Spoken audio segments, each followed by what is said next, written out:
So first of all, you are into an internship program, not kind of a online session or meeting.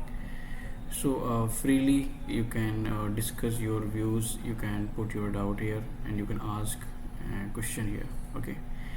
So try to ask as much of question possible, and give your suggestion on every topic that we are discussing here, right? As I discussed in the first session, that communication is the first skill that you need in every job role, right? Doesn't matter it's engineer or manager level role or CTO, founder or freelancer.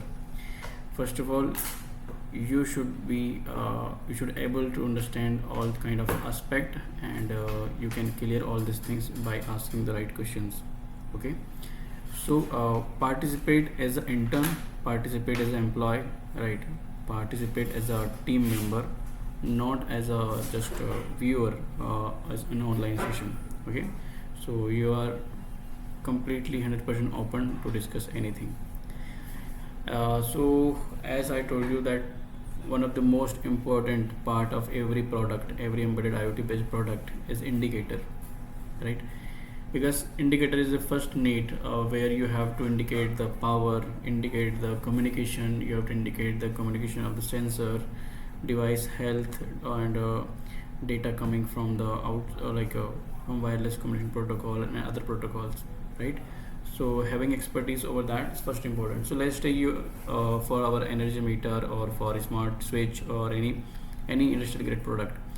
You got all the electronic component, right? And in that component you find one indicator there. Okay. So first of all, we will test the indicator with our controller, then we'll move forward for our project development. Okay, just give me a second. Hello, हाँ Shivansh, fifth floor पर जाइए आप. Lift लगी होगी वहाँ पे, जो glass का डोर है ना, बड़ा सा डोर, उसके अंदर से लिफ्ट लगी होगी, फिफ्थ फ्लोर से जाइए. हाँ, सिनेमा हॉल जो है ना, तो सिनेमा हॉल थर्ड फ्लोर पे, आपको फिफ्थ फ्लोर पे आना है. हाँ.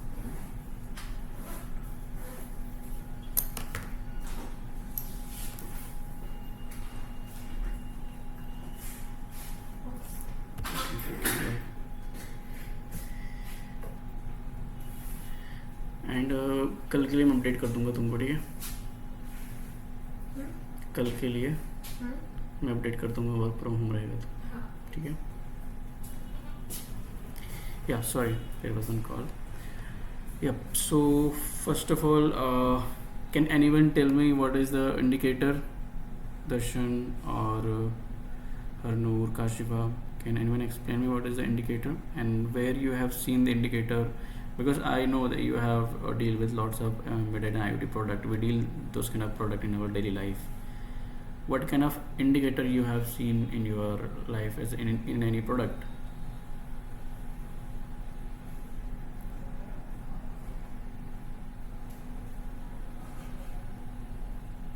Anyone want to comment on that? No?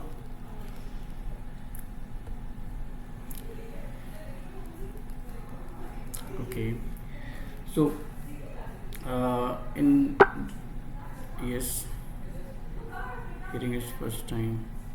Indicator, Kashiva, like how it is possible that you are hearing indicator is first time in embedded system? Okay, Darshan is saying to indicate something. So let me give you first of all example. If you don't know the indicator, right? Indicator is kind of visual indicator, like you have seen LEDs in most of embedded product. That is indicator, right? In more like in most of things there are indicators, even switches and few power adapters and display, right? Any product you can take, like most of embedded product has indicators, right? Even in like remotes, right? There is in remote there is indicator as a LED, and indicator you have seen also visual indicator, like for smart water tank monitoring, right. कभी तो सुना होगा ये जो like वो एक sound box आता है, पानी की टंकी भर गई है, right. So that kind of indicator. Also you have heard like Paytm, phone pay, sound box, इतने रुपये प्राप्त हुए, right, we received this much of money. Those are the indicators. Hello. Yes. एक minute.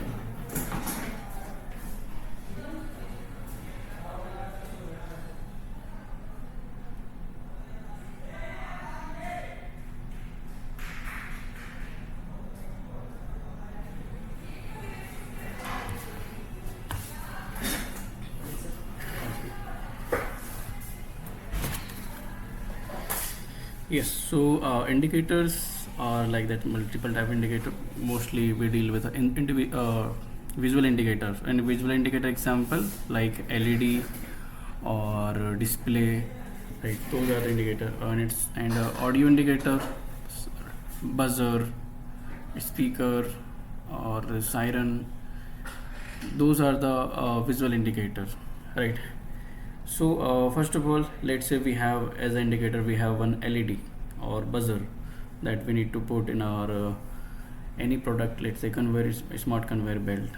So anytime when there is some kind of event, or you have to indicate the power, in that case you have to show through that LED, or you have to use buzzer as a audio based indicator. Okay. And so I hope now you got that indicator. And indicators comes into different kinds of parameter like 3.3 volt, 5 volt, 12 volt, 24 volt, 220 volt, AC volt. So indicator comes with different kinds of voltage levels.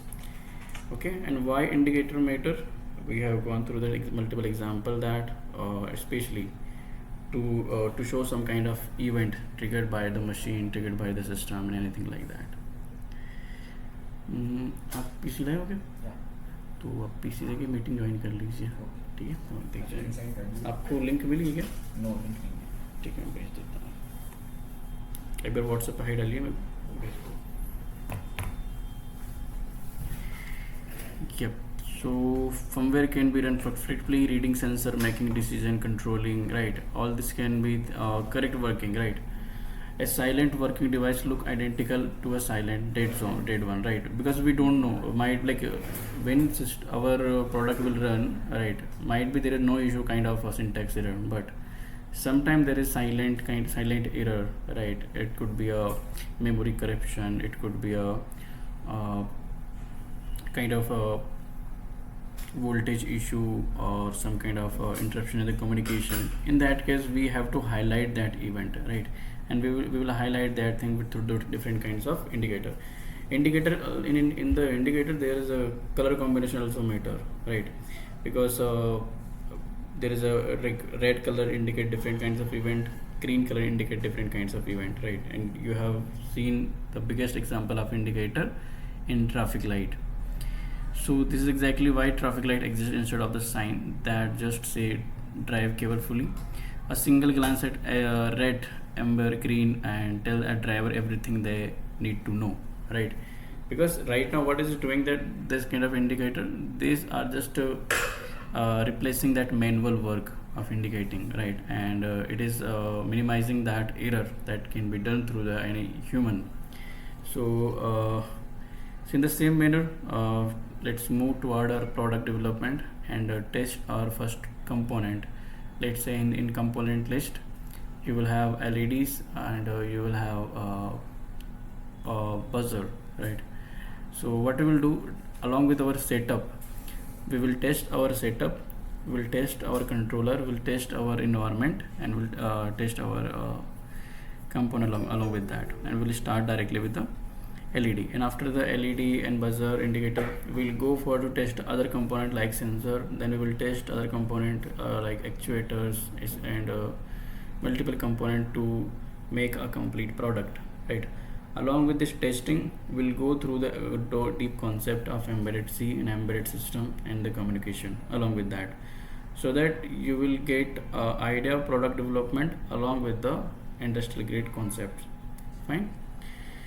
So first of all, you have to indicate first that how many of you have electronic component like microcontroller and LED, at least two component, at least microcontroller, how many of you have microcontroller is a ESP32.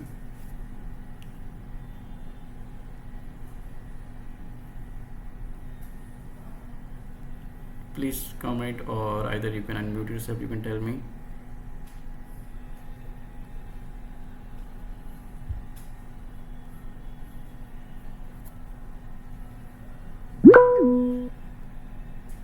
Kishori has, okay. Okay, Harnoor also has ESP32. Kashifa, you should have that. And also Darshan. Abdullah, you should have ESP32, I think. Okay, if not, then you have to arrange at least for this class, right? And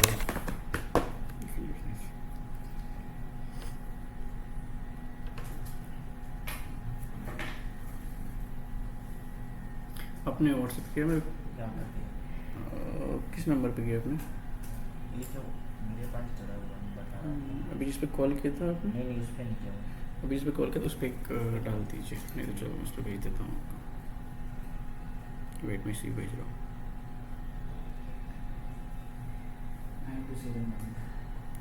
okay okay, भेजते हैं एक minute.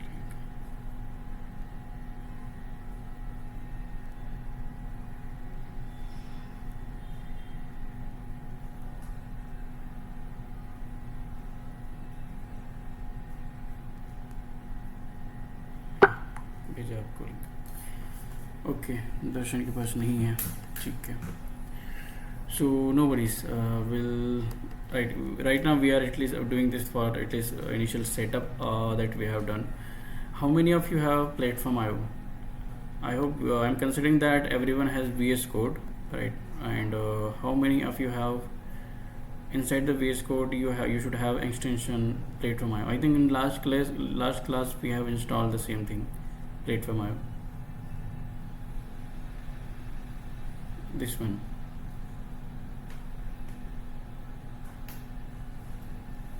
After testing over the Platform IO, we will go for the ESP IDF, right, which is completely into core embedded C, and after we'll move forward the another product over the STM32.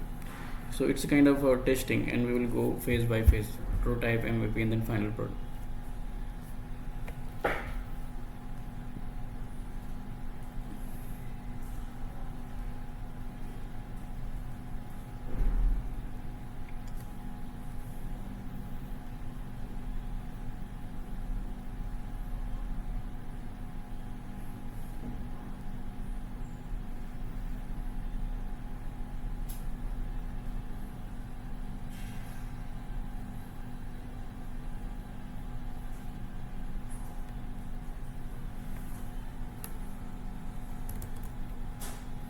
Okay, so for the VS Code, to open the, I will tell you a few basic command for the VS Code.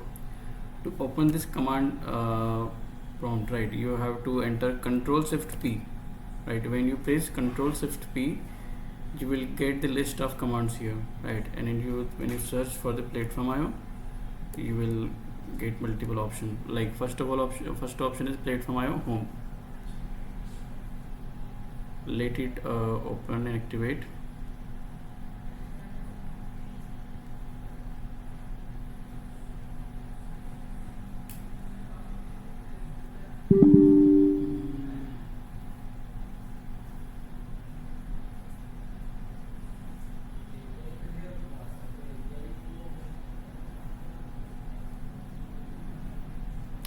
Okay, so I'm considering all you have this window, projects and configuration.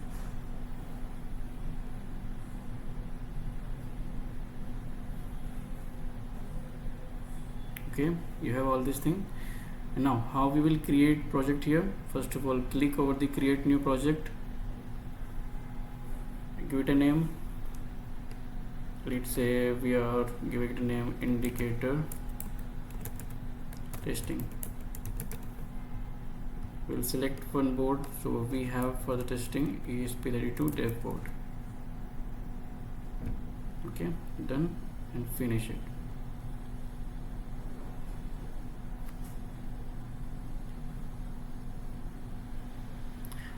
Do this along with me and let me know your each step that you are doing this. Inside the source file we will have one main.cpp. okay, and we'll go out some basic code, and then let the extension activate at the bottom side, right, in this bottom navigation bar, and after that we will build this code and we will upload into the ESP32.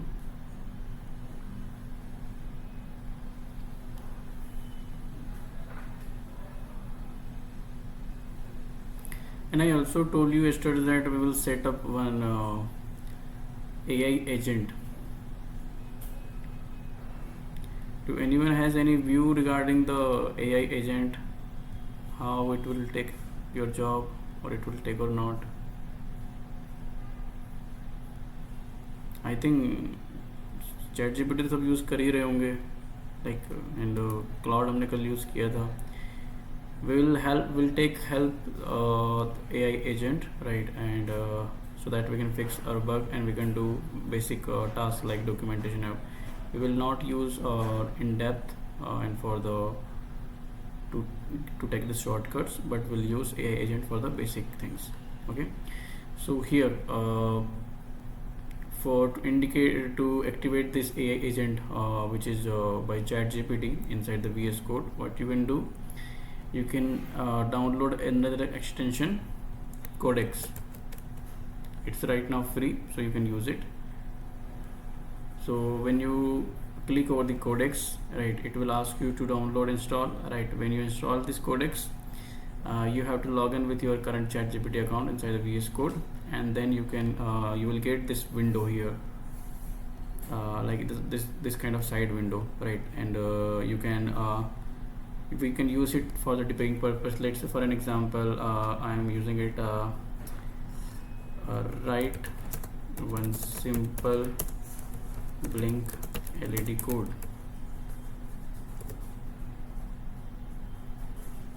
And this is the way that most of company will use to write complete projects and product, right. You don't need to write code, but we will understand each line of code. We will also write code by manual, and we'll understand that what is the meaning of each component of the code, like data types, functions, loop, and each line of that. Okay, so that's it, right. Instead of taking minutes or hours, it is making our process little bit simple here. But you can see there is one error, right, and that's your job start from here, that when AI will give you the code or documentation or something, anything like that, then how you will verify that is it right or not, it is correct or not. Like code तो AI ने दे दिया आपको, but ये code correct है कि नहीं है, यही आपकी फ्यूचर जॉब होगी, राइट. सो AI कुछ टास्क को रिप्लेस कर सकता है, जैसे कि writing code, but AI, right, जो डिबगिंग पार्ट होगा या फिर जो ये वेरिफिकेशन वाला काम होगा कि कोड सही से लिखा है या नहीं, और AI को बताने वाला काम होगा, इंस्ट्रक्शन देने वाला काम होगा, वो हमारी एक्चुअल जॉब होगी राइट नाउ. ठीक है. So let's say we can see that there is one it is indicating that LED built-in is undefined, right. Might be it is a basic error, but let's check it by compiling. So you can see there is few indicator. This right icon is for build, second icon arrow is for the upload, third delete icon is for clean the code, and this icon serial monitor plug icon, it is to open the serial monitor to view the logs. Okay, so first of all let's check our setup by click over the upload. If it is compiled successfully, then your setup is fine. Okay, so right now our code is building, and how this process, like how this is converting CPP code into a binary language, we'll understand that through the nodes. So you can see there are few errors. What is that? LED built-in is not declared in this scope. Why? Because what is that? LED built-in is a variable that we have not defined here, right? So first of all, we have to understand what is the variable, and along with the variable we have to understand, so variable is data type, right? And we have to after the data type, what is the size of the data type, what is the type of the data type, how data type work, how it consume a memory inside a controller, right? In bits and bytes, what is the bit and byte. So we have to start in that way. Can anyone explain what is the data type?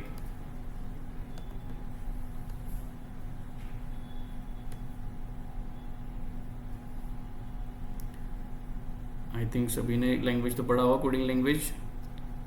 Data types क्या होता है?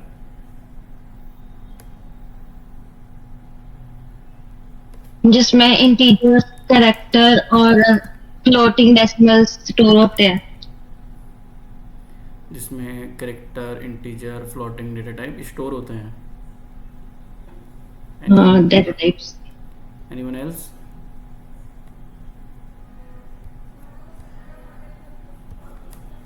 Think from the I always I told you previously, think from the first principle. Don't just learn to write the code, but at least we know that AI can write the code, but what is the working behind the code, that right? Why we are writing this as include Arduino.h, right? Why we are writing this function? What is the meaning of this LED built-in? What is the meaning of output? What is the pin mode, right? You should have at least curiosity to know all these things, right? So what is data type? Because it is a very foundation which is very important.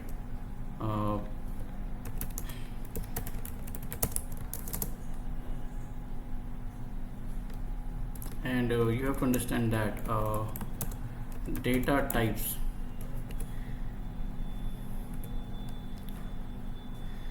So you can see, you can also generate comments.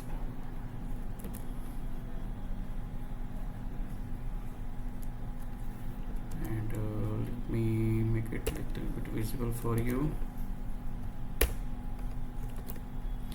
Okay, so data types in embedded C are similar to the standard C, but they are often used specific size purpose due to hardware constraint. Common data types include uint8, uint8-bit, right? And definition of data type.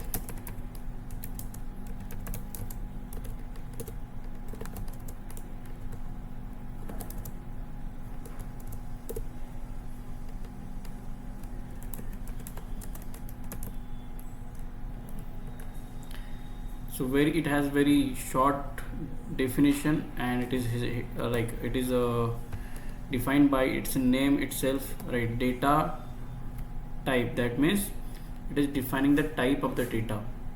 How many type of data you have seen in daily life?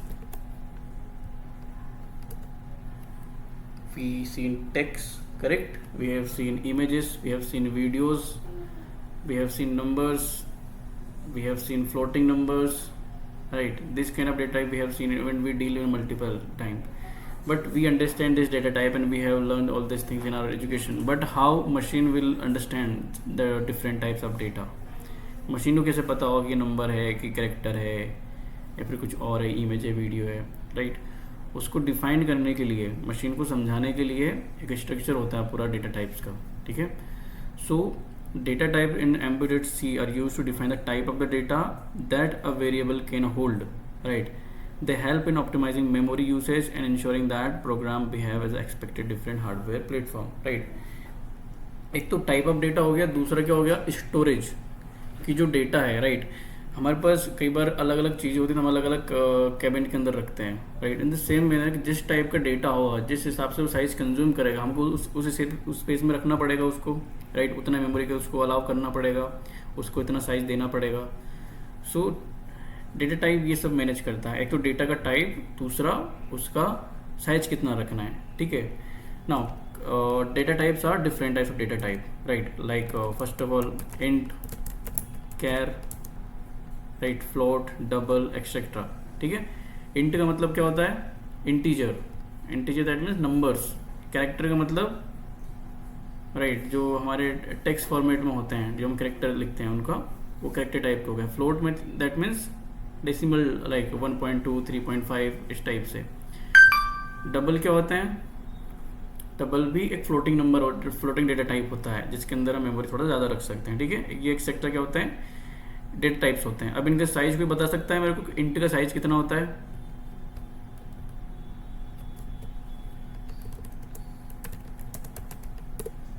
Int कितने size का होता है int?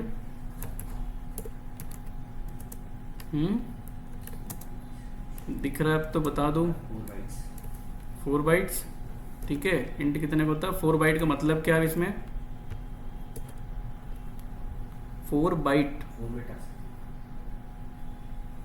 Bite इसमें एक bite में कितनी bit होती है? एक बाइट में कितने बिट होते हैं? एक बाइट में होते हैं 8 बिट, ठीक है। बिट क्या होते हैं? What is bit?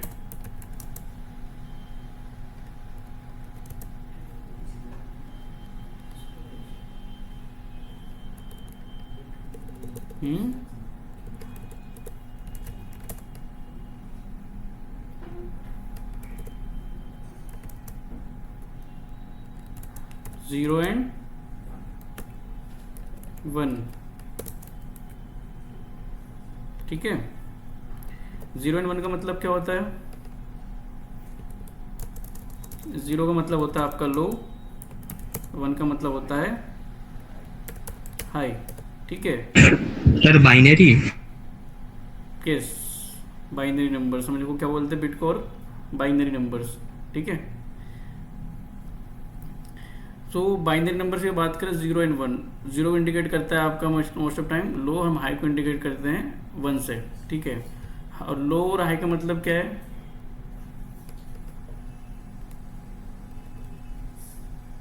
Of and on, मतलब वोल्टेज है या नहीं है, ठीक है। तो अब कंप्यूटर पूरा कैसे काम करता है? सारे कंट्रोलर्स, माइक्रो कंट्रोलर कैसे काम करते हैं? रजिस्टर के बिहाफ पे। ये रजिस्टर नहीं, देखो डिफरेंस होता है। वो वाला रजिस्टर एक होता है आपका रजिस्टर होता है, ठीक है, और एक होता है रजिस्टर, ठीक है। ये दो चीज होती हैं, ठीक है। रजिस्टर मेमोरी के लिए यूज किया जाता है, ठीक है। ये जो रजिस्टर होता है हम इसकी बात कर रहे हैं अभी फिलहाल, ठीक है। ये वाला रजिस्टर की, दूसरे वाला रजिस्टर की हम बाद में बात करेंगे, वो भी इंपॉर्टेंट है, ठीक है। So register is small amount of storage available as a part of CPU other digital processor, ठीक है। क्या होता है? स्मॉल पार्ट ऑफ स्टोरेज, ठीक है। तो हम जो भी कोडिंग के अंदर लिख रहे हैं, राइट, वो जाहिर सी बात है स्पेस कंज्यूम करेगा, राइट। कंप्यूटर के अंदर रहेगा तो स्पेस तो उसको रखना तो पड़ेगा ना कहीं पे डेटा टाइप को। कहाँ पर रखेंगे? रजिस्टर्स के अंदर। अब कैसे रखते हैं हम इनको? 0-1 के फॉर्म में, ठीक है। जैसे मुझे लिखना हो गया एक 8 बिट में मेरे को 0 लिखना है, तो मैं कैसा लिखूंगा? 8 बिट एस 0 किसे लिख लूंगा मैं, ठीक है। 8 बिट को अगर मैं 1 लिखना है तो कैसे लिखूंगा, ठीक है। और अगर मुझे इसी टाइप से इससे मच बेटर कमेंट, सी के अंदर कमेंट तो पता है ना कैसे लगाते हैं, या तो हम डबल फॉरवर्ड स्लैश लगा सकते हैं, फॉरवर्ड स्लैश स्टार से भी लगा सकते हैं, मल्टीपल कमेंट लगाना हो तो, ठीक है। तो अगर हमको और लिखना हो तो बिट एस 2, ठीक है, 3 इस टाइप से लिखते हैं। और इस टाइप से हम अगर मुझे लिखना हो ऐड बिट एस 15, ठीक है, इतना हो जाएगा। ये समझ आ रहा है कैसे लिख रहे हैं हम?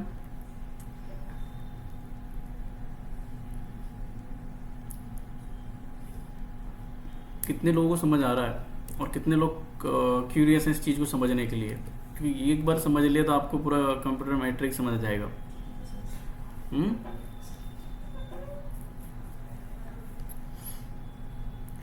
देखो यहाँ पे हर एक चीज़ का मतलब होता है। ये क्या है? फर्स्ट प्लेस है, ये सेकंड प्लेस है, थर्ड प्लेस है, fourth place, fifth place, sixth place, seventh place, ठीक है। 0 से स्टार्ट हुआ 7th प्लेस तक, ठीक है। अब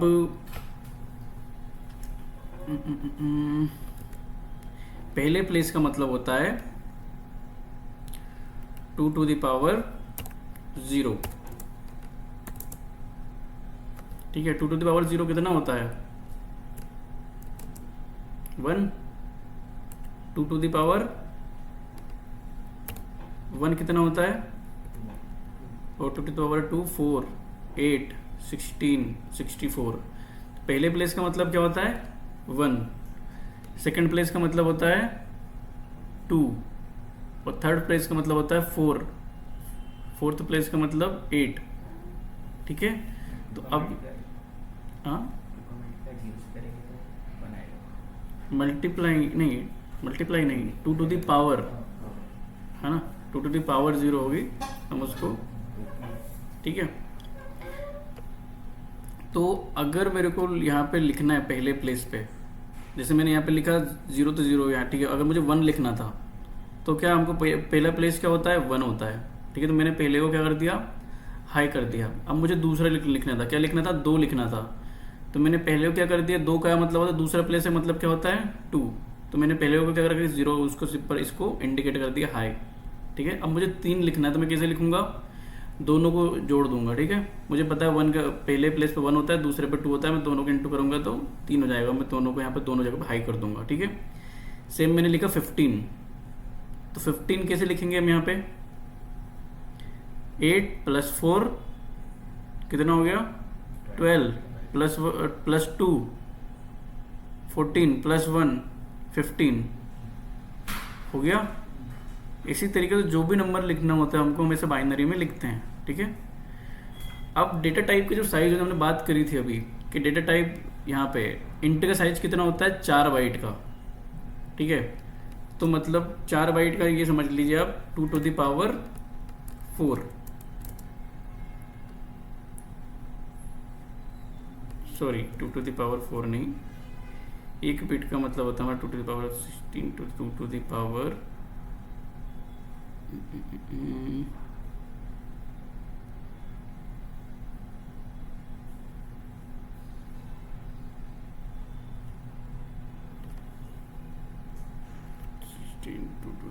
16 कितना होता है, अरे सॉरी गलत मिस्टेक हो गया।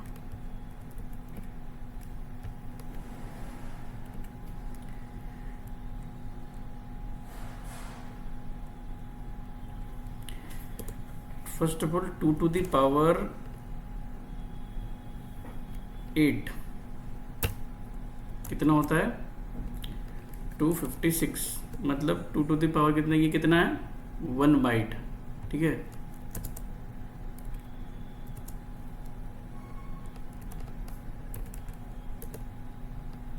ठीक है, अगर इसी तरह मुझे लिखना होगा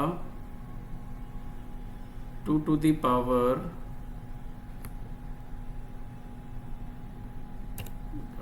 2 to the power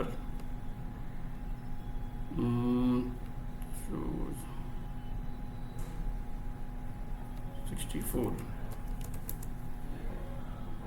ठीक है,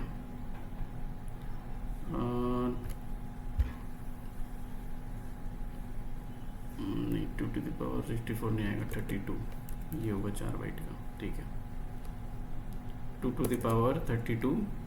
ठीक है, ये है आपकी 4 बाइट। ठीक है, 1 बाइट कितना होता है आपका 256, तो ये 256 का मतलब क्या है कि अगर आपका एक वेरिएबल है जो कि 1 बाइट का है तो आप उसके अंदर सिर्फ इतने नंबर स्टोर कर सकते हो। ठीक है, लेट से मैंने आपको बोला कि आपको एक वेरिएबल बनाना है। ठीक है, आपने एक वेरिएबल लिया, डेफिनेशन कैसी होती है, हमने मान लिया अब इंट तो नहीं, हमने कोई से 1 बाइट का वेरिएबल ले लिया। ठीक है, u int 8। ठीक है, तो u int 8 कितने साइज का है इसका 8 बिट 1 बाइट। 8 बिट का मतलब 1 बाइट, कितने आएंगे इसके अंदर 8 बिट आएंगी। तो आप इसके अंदर कितने नंबर स्टोर कर सकते हो, लेट से मैंने आपको नंबर दिया कि आपने स्टोर करना है आप यहाँ पे 2 to the power u int 8 और t करके आप इसके अंदर कितना स्टोर कर सकते हो। लेट से मैं एक वेरिएबल बना देता हूँ स्टोर नंबर करके, कितने वेरिएबल स्टोर कर सकते हो 0 से लेके 255 तक। अगर आप इसके अंदर 256 करना हुआ तो आप नहीं कर पाओगे, एरर आएगा। ठीक है, क्यों? क्योंकि इसकी कैपेसिटी नहीं है। ठीक है, तो इसी तरह हमको जो बड़े नंबर स्टोर करने होते हैं तो हम उसके लिए अलग अलग डिफरेंट टाइप्स के डेटा टाइप यूज़ करते हैं। लेट से मुझे 256 से ज़्यादा नंबर यूज़ करना है तो मैं क्या करूँगा, uint 16 ले लूँगा। ठीक है, इसके अंदर 16 बाइट आ जाएगी। ठीक है, कितने नंबर आ जाएंगे इसके अंदर? इतने 655, राइट, इतने नंबर, इतने तक हम नंबर इसके अंदर स्टोर कर सकते हैं। ठीक है, इस टाइप से uint 32 बाइट का हो गया, 32 बिट्स का। ठीक है, तो इसके अंदर हम इससे ज़्यादा नंबर और स्टोर कर पाएंगे। कितने? इतने नंबर, इतने तक। ठीक है,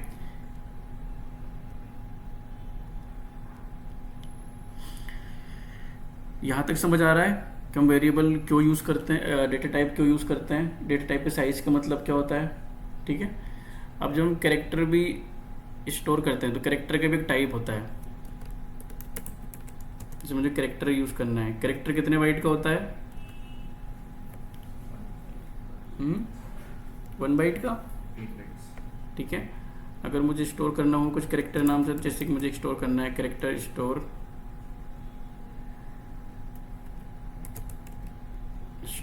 कैरेक्टर। ठीक है, तो मैं इस टाइप से स्टोर कर सकता हूँ कि मैंने ए स्टोर किया, जेड स्टोर किया, ए टू लेकर जेड स्टोर कर सकता हूँ, स्मॉल ए से जेड तक स्टोर कर सकता हूँ, 0 से 9 तक स्टोर कर सकता हूँ, एक कैरेक्टर टाइप के वेरिएबल। अब ए बी सी डी या फिर कैरेक्टर का मतलब क्या होता है? न्यूमेरिकल भी आएंगे, नंबर्स भी आ जाएंगे। नंबर्स तो कंप्यूटर तो नंबर समझेगा नहीं।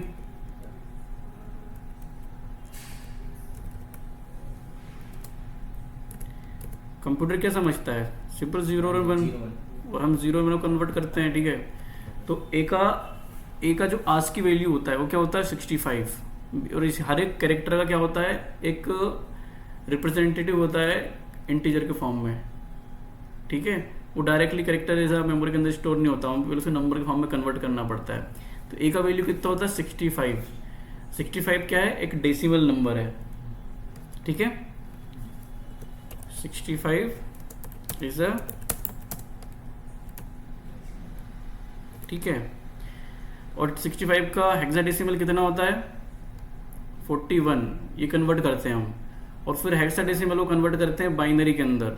40 से हमने अभी यहाँ पर लिख रहे थे ना ऊपर कि 15 को 16 को कैसे लिखते हैं, तो इसी टाइप से 41 को कैसे लिखेंगे बाइनरी के अंदर?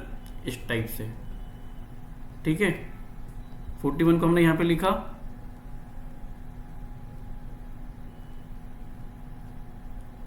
तो ये इसकी बाइनरी वैल्यू आ गई। ठीक है, किसकी वैल्यू है? ए की। ठीक है, तो इसी टाइप से कुछ भी कैरेक्टर स्टोर करना हो इस टाइप से कन्वर्ट होके पहले डेसिमल से हेक्साडेसिमल, हेक्साडेसिमल से फिर बाइनरी के अंदर स्टोर होके कहाँ पे जाएगा? डेटा टाइप्स के अंदर जाएगा, डेटा टाइप से कहाँ जाएगा? मेमोरी के अंदर जाएगा, रजिस्टर के फॉर्म में। ठीक है, ये वर्किंग समझ आ रही है? राइट, ये आई थिंक जिन लोगों ने इंजीनियरिंग करी है उनने तो पढ़ा होगा, पढ़ा तो होगा सब लोगों ने, राइट, बट शायद प्लेस का डिफरेंट था या प्रोफेसर का डिफरेंट था। ठीक है, और एक्चुअली सही बात बताऊँ तो जब मेरे प्रोफेसर ने मेरे को पढ़ाया था तब मेरे को समझ नहीं आया था। तो ये मैंने भी अलग से ही क्यूरियोसिटी रखेगा इसका मतलब क्या होता है, थोड़ा डीप में जाते गए तब जाके मेरे को समझ आया कि इनका कन्वर्जन कैसे होता है, इनका मतलब क्या होता है। राइट, अल्टीमेटली तो जो मैं बता रहा था फर्स्ट प्रिंसिपल सोचने का मतलब क्या होता है कि एक के बाद एक जाना कि ए को कंप्यूटर कैसे रिकॉग्नाइज करता हुआ, फिर हमें पता चला ए का आज की वैल्यू कुछ होता है। राइट, तो लेकिन ये तो 65 पे बाइनरी में कैसे कन्वर्ट होता होगा। फिर ये क्वेश्चन आता है कि एक हेक्साडेसिमल नाम की चीज़ होती है, उससे हम कन्वर्ट करते हैं बाइनरी के अंदर। ठीक है, तब जाके समझ आता है कि ये स्टोर कहाँ होता है, साइज कैसे डिफाइन करते हैं। फिर आता है data type of question, bits, register, memories.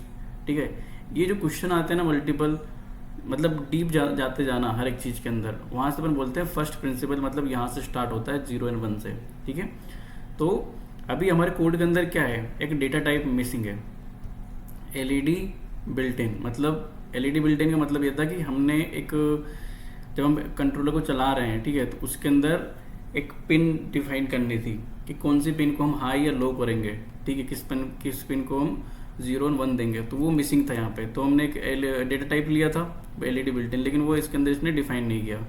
ठीक है, तो लेट से हम एक डिफाइन कर देते हैं कि डेटा टाइप, जैसे हमने ऊपर डिफाइन किया कि इंट, ठीक है, LED बिल्ट इन 13, ठीक है, ये मैंने डिफाइन कर दिया, ठीक है।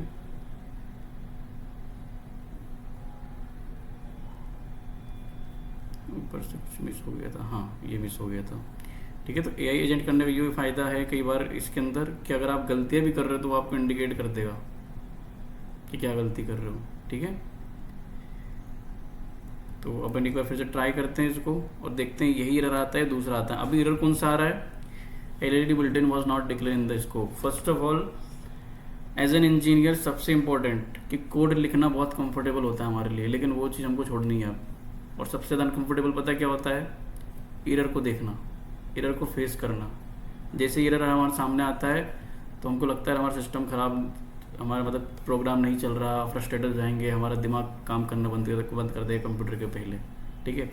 तो पहले तो ये आदत डालनी है कि एरर को फेस करना है। एक्चुअल हमारा जो पर्पस है एज इंजीनियर वो डिबग करना है, कोड को, प्रोजेक्ट को डिबग करना है। कोड लिखना अब हमारा पर्पस नहीं रहा, वो AI ने हमारे से ले लिया है, ठीक है।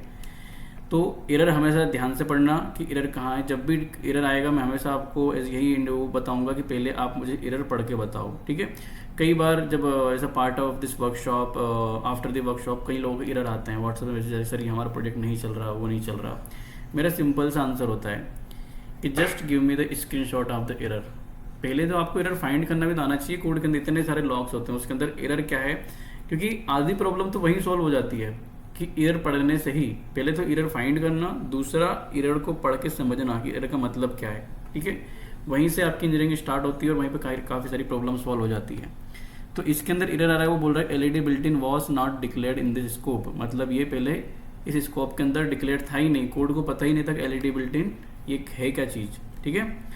तो अब हम फिर से एक बार इसको कंपाइल करके देखते हैं यहाँ से।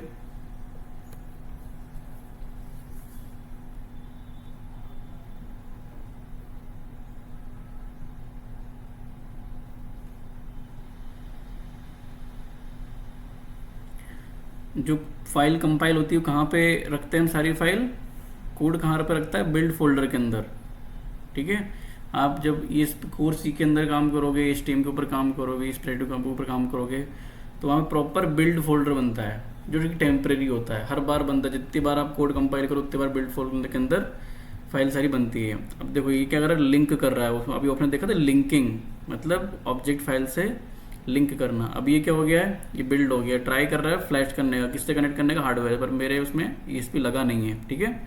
तो यहाँ पे क्या आएगा, एरर आएगा कि इसको क्या मिला, फिर से एरर पढ़ो, a fatal error occurred, failed to connect ESP32, no serial data received. मतलब नो सीरियल डेटा मतलब ESP ने रिस्पॉन्ड नहीं किया, तो इसको मिला नहीं ESP32 और इसलिए फेल हो गया, ठीक है। लेकिन हमारा प्रोजेक्ट क्या हो गया, बिल्ड हो गया। किस वजह से, सिर्फ एक लाइन की वजह से फेल हो रहा था, किसके अंदर वेरिएबल नहीं था। और ये AI की बहुत छोटी सी मिस्टेक है, बाकी एजेंट इसे मिस्टेक नहीं करेंगे। AI तो आप जो क्लॉड से आप बोलोगे तो आपको जितना बड़ा प्रोग्राम लिखवाना आपको लिख के दे देगा।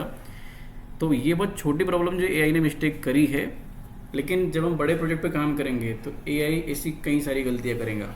वो मोस्ट प्रोबेबली ऐसे सिंटेक्स वाली गलतियाँ नहीं करेगा, कुछ ऐसी गलतियाँ होंगी जो आपको डायरेक्टली कोड के अंदर लिखेंगे, जो आपको एज एन इंजीनियर फाइंड करनी होगी। That's our role into the AI era, to find silent bugs and errors into our code, into our machine, into our whole system.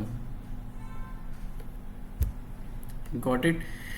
इसके बीच में जो अभी हमने इतनी ये सब पढ़ा हुआ है, डिस्कशन किया, इसमें किसी का डाउट, मेरे हिसाब से अगर आप क्यूरियस हो तो आपको डाउट आना चाहिए।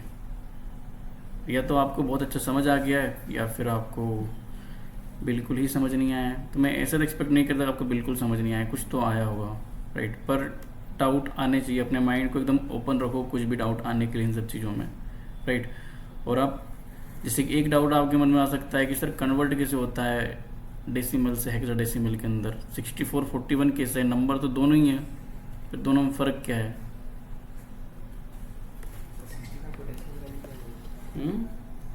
कन्वर्ट कैसे किया 65 को डेसिमल में, ठीक है। ये एक असाइनमेंट है जो कि हमारा ओल्ड स्कूल का असाइनमेंट है, जहाँ पे वो सिखाया भी हो कभी ना कभी मैथ के अंदर, तो पढ़ाई होगा हमने स्कूल टाइम में कि कन्वर्ट कैसे करते हैं हम डेसिमल टू हेक्साडेसिमल और हेक्साडेसिमल से बाइनरी। तो ये आपको करके आना है बस। और जब आप करके आओगे और रिस्पॉन्स बताओगे मेरे को, फिर मैं आपको एक शॉर्ट ट्रिक बताऊंगा जिसके थ्रू आप सेकंड्स के अंदर समझ जाओगे 65 को देख के कि इसकी हेक्साडेसिमल वैल्यू 41 होने वाली है। ठीक है, कितने को आता है कन्वर्ट करना, कोई मैं जान सकता हूँ? किसी को आता है? कोई बता सकता है यहाँ पे क्या मतलब है, मतलब कैसे कन्वर्ट करते हैं डेसिमल से हेक्साडेसिमल के अंदर? हरनूर, शिवांश और सजीत, किशोरी, काशिफा, दर्शन, अब्दुल्ला, कोई बता सकता है? किसी को आता है शॉर्ट ट्रिक, ताकि बाकी लोगों की हेल्प हो जाए थोड़ा एटलीस्ट।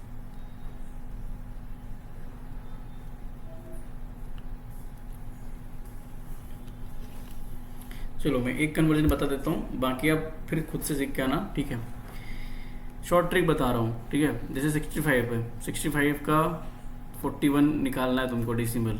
ठीक है, कैसे निकालोगे? Just divide this number by 16 और जो रिमाइंडर आता है उसमें जोड़ दो, बस उसको साइड में लिख देना है। ठीक है, जैसे कि 65 को 16 से डिवाइड करो, 65 को 16 से डिवाइड करो, कितना आएगा, कितनी बार जाएगा, मतलब इसका वो कितना बचेगा, 4 रिमाइंडर बचेगा। ठीक है, मतलब 4 टाइम जाएगा, रिमाइंडर कितना बचेगा, 1। सो 65 का हेक्साडेसिमल डेसिमल कितना हो जाएगा, 41। ठीक है, चलो आप मुझे निकाल के बताओ 56 का बताओ।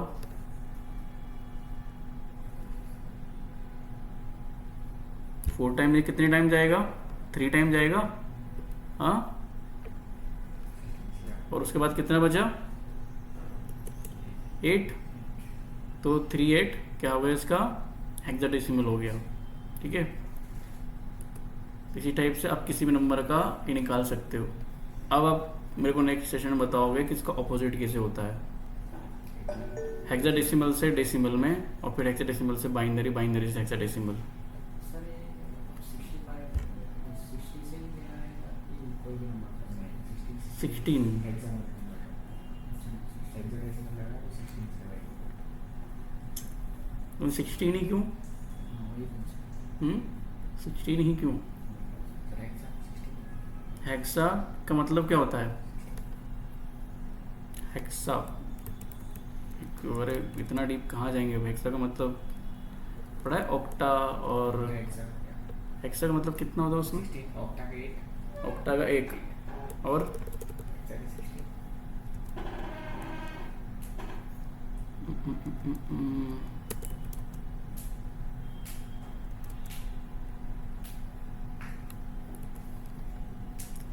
हेक्साडेसिमल का बेस कितना होता है? 16 बेस होता है। ठीक है, इसलिए हम डिवाइड करते हैं इसको 16 से। ठीक है, बाइनरी कितना बेस होता है? 2, और डेसिमल का 10। ठीक है, तो इसका ऑपोजिट करके आना ज़्यादा, मतलब ऐसा कि आपके लिए थोड़ा सा समझने में बेटर होगा। बाकी कोडिंग में आपको ऐसा मतलब डायरेक्टली नहीं लिखना पड़ेगा। जब आप बहुत ज़्यादा डीप में, जैसे कि तुम असेंबली लैंग्वेज में कोड करते हैं, तब जाके हमको इनकी सबकी ज़रूरत ज़्यादा पड़ती है। राइट, तो ये तो था हमारा कि हमने कंपाइल कर लिया। अब इसकी चीज़, एक छोटी सी चीज़ हम समझते हैं कि ये जो कोड है, ये हमने जब फ्लैश किया, कंपाइल हुआ, तो क्या इसी की वजह से C++ की फाइल पूरी कंट्रोलर के अंदर चली गई? नहीं जा सकती। क्यों? क्योंकि इसके अंदर क्या है, टेक्स्ट लिखा हुआ, पूरा लिखा हुआ इंग्लिश के अंदर। तो ये तो इंग्लिश तो आती नहीं कंप्यूटर को, क्या समझता है उसकी लैंग्वेज, बाइनरी लैंग्वेज। तो मतलब किसी ने तो इस कोड को कन्वर्ट किया होगा बीच में। राइट, मल्टीपल, वो कन्वर्ट कैसे होता है? ये क्वेश्चन थोड़ा सा इंटरव्यू पर्सपेक्टिव से थोड़ा ज़्यादा पूछा जाता है मैक्सिमम उसमें, कि ये कोड कन्वर्ट कैसे हुआ है। ठीक है, तो इसके लिए हम थोड़ा सा समझते हैं। ठीक है, ये नोट्स हैं, जब आप रजिस्ट्रेशन करेंगे तो आपको ये साइट का एक्सेस मिल जाएगा। ठीक है, इस वेबसाइट पर वर्कशॉप के अंदर जाओगे तो यहाँ पे जो भी कोर्सेज आपको दिख रहे हैं, ठीक है, ये सब आपके लिए अवेलेबल हो जाएंगे। ठीक है, इनके लिए आपको कुछ पे नहीं करना पड़ेगा। जब आप रजिस्ट्रेशन करवा लेंगे तो आपके लिए सब एक्सेसिबल होंगे। उसके बाद आपको यहाँ पे जाओगे व्यू डिटेल, स्टार्टिंग में आपके पास ये ज्वाइन करने का ऑप्शन आएगा, तो आप अभी भी ज्वाइन कर सकते हो। ये वाला सेक्शन अभी फ्री है। तो इसमें नोट्स में जाकर यहाँ पे जाओगे, सेकंड में get ready for the development, तो ये नोट्स आपको फर्स्ट वाला नोट्स मिल जाएगा यहाँ पे। ठीक है, तो यहाँ पर हम एक बार देख लें कंपाइलिंग प्रोसेस जो कंपाइल करता है वो कैसे करता है। ठीक है, अभी तक हमने मेमोरी वगैरह समझ लिया कि मेमोरी हम कंट्रोलर के अंदर एक मेमोरी होती है, उसके अंदर हम सब चीज़ें स्टोर करते हैं। ठीक है, अब क्या क्या स्टोर करते हैं कंट्रोलर के अंदर, जैसे ESP32 के अंदर क्या क्या चीज़ें स्टोर होती हैं वो देख लेते हैं।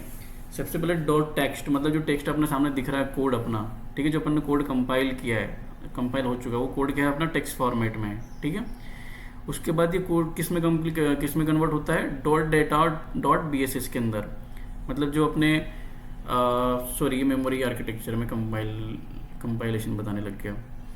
ये मेमोरी मैप है हमारी ESP32 का, कि जिसके अंदर जो मेमोरी होती है वो अलग अलग जैसे कोड को स्टोर कर कहाँ पे करके रखेगी। ठीक है, वो एक आर्किटेक्चर है कि जो हमारा टेक्स्ट होता है जो हमारा जो कि फिक्स साइज होता है, राइट, उसका जो कोड हम यहाँ पे रखेंगे, डॉट टेक्स्ट के एक सेगमेंट होता है मेमोरी का, उसके अंदर रखा जाता है, ESP स्टोर कर रखता है। डॉट डेटा डॉट BSS एक स्टोरेज होता है इसके अंदर, उसमें हम रखते हैं हमारे ग्लोबल वेरिएबल्स।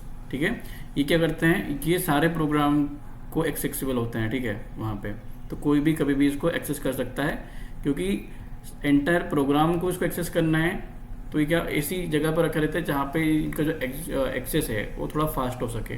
ठीक है, उसके बाद ये हमारे लोकल वेरिएबल्स, मतलब जो स्टैक के अंदर कौन से होते हैं लोकल वेरिएबल्स, जिस फंक्शन को एंड टू एंड कोई सा वेरिएबल चाहिए तो वहाँ पास में होता है। ठीक है, तो लोकल वेरिएबल्स हम कहाँ रखते हैं, स्टैक वाले सेगमेंट के अंदर।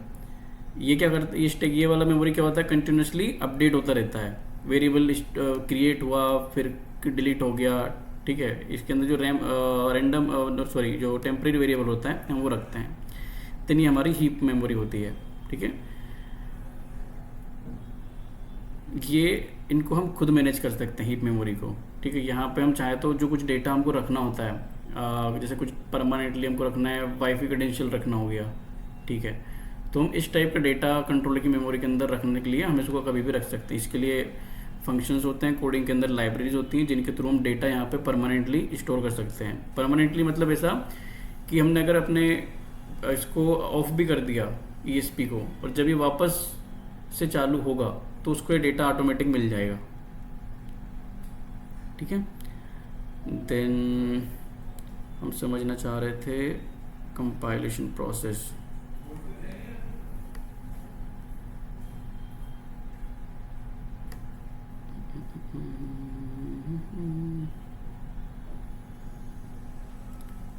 हाँ जी, यहाँ पे ठीक है, मैं इसको देखता हूँ क्या फुल स्क्रीन हो सकता है।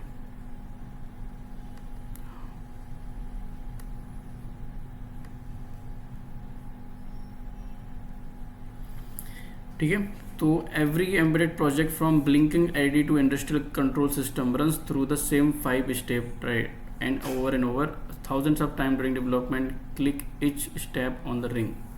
ठीक है, तो मतलब कोई सा भी कोड लिख लो आप, जितने भी हम कोड लिखेंगे बड़े से लेकर छोटे तक, वो कोड का जो प्रोसेस होगा चाहे प्लेटफॉर्म कोई सा भी हो, ESP, HTML, Arduino, ये प्रोसेस उनकी सेम होती है। फर्स्ट ऑफ ऑल हमने कोड राइट किया है ना, एम्बेडेड C के अंदर, C++ के अंदर या किसी और एक्सटेंशन के अंदर कोड लिखा यहाँ पे। ठीक है, यहाँ पे हमको यहाँ तक हमारा समझ आता है। ठीक है, जैसे हमने GPI set level, GPI get level इस टाइप का लिखा कोडिंग, जो कि हमको समझ आ रही है। अब क्या होता है, ये कोड कंपाइल होता है। ठीक है, ये क्या करता है, turn that source code into machine instruction that ESP32 can execute. This is where syntax error get caught before anything touch real hardware. मतलब हार्डवेयर के पास जाने से पहले एक वेरिफिकेशन होता है कि जो कोड हमने लिखा है वो सही भी है या नहीं है, मतलब कंपाइलेशन लेवल पे कि हमने कुछ गलत टेक्स्ट तो नहीं लिखा, वो सारे सिंटैक्स एरर हमारे कंपाइलेशन में दिख जाते हैं। ठीक है, उसके बाद हमारा आता है जब सारी चीज़ वेरीफाई, अगर कोई भी एरर नहीं है तो हम उसको फ्लैश करते हैं। ठीक है, फ्लैश के बाद कंट्रोलर में ये फ्लैश हो गया एक बार। ठीक है, transfer the compiled binary over USB। मतलब कंपाइल्ड बाइनरी का मतलब क्या होता है कि एक एग्जीक्यूटेबल फाइल बनती है, बाइनरी फाइल, कई बार इसका नाम ऐसा .bin भी होता है। ठीक है, एक फाइल बनती है, वो फाइल मतलब हमारे PC से जाएगी, एक फाइल जाएगी .bin फाइल, .binary। ठीक है, वो बाइनरी फाइल जाएगी USB के थ्रू ESP32 की फ्लैश मेमोरी के अंदर, वहाँ पे स्टोर होगी। ठीक है, एंड जब उसके पास स्टोर हो जाएगी तो वो वहाँ से हम उसको ऑपरेट करना चालू करेंगे। तो हमारा फ्लैश हो गया, देन मॉनिटर। जैसे ही हमारा फ्लैश हुआ, कंट्रोलर उस प्रोग्राम को रन करना चालू करेगा। अब जो भी कंट्रोलर का फीडबैक होगा, जो भी उसका आउटपुट होगा, सिंटेक्स होगा, राइट, स्टेटमेंट, लॉग्स, एरर्स, जो भी होगा, वो हमको कहाँ दिखेगा? सीरियल मॉनिटर के ऊपर। कैसे? यूएसबी के थ्रू वापस वो जो भी एरर्स होंगे हमको कंट्रोल वापस भेजेगा, ठीक है। देन डिबग, कुछ भी अगर गलत होता है, सिंटेक्स एरर या कुछ भी कंपाइलेशन इशू या फिर किसी भी टाइप के एरर होगा, हम उसको सॉल्व करेंगे डिबगिंग के थ्रू। तो अभी के केस में जो एआई जो आपको मतलब जो हमारा मेन रोल होता है, writing code is very, right now it's easy, compilation is a part of the compiler, right, हमको उसमें नहीं करना, फ्लैश और मॉनिटर डायरेक्टली एक बटन दबाने से हो जाते हैं। लेकिन डिबगिंग, यहाँ पे आपका माइंड चाहिए, ठीक है। डिबगिंग कैसे करना है? कई बार एरर ऐसे होंगे, एरर ऐसे होते हैं जो आपको आपके सिस्टम पे नहीं दिखेंगे, कंट्रोलर ठीक चल रहा होगा, एरर आपको नहीं दिख रहा है, लेकिन उस केस में आपको बग्स फाइंड करने पड़ेंगे, ठीक है। So new engineers often think write code is 90% of job. In reality once you pass the basic, most of your time live and monitor and debug.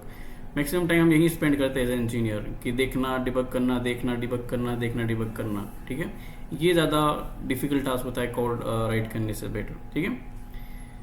सो इसी टाइप का प्रोसेस हम overall follow करेंगे। बाकी और भी सारी थ्योरीज है जिनको हम part time along with the development पढ़ते रहेंगे, ठीक है। अब ये बताइए कोड किस किस का रन हो गया है? ये जो बेसिक कोड था ये वाला,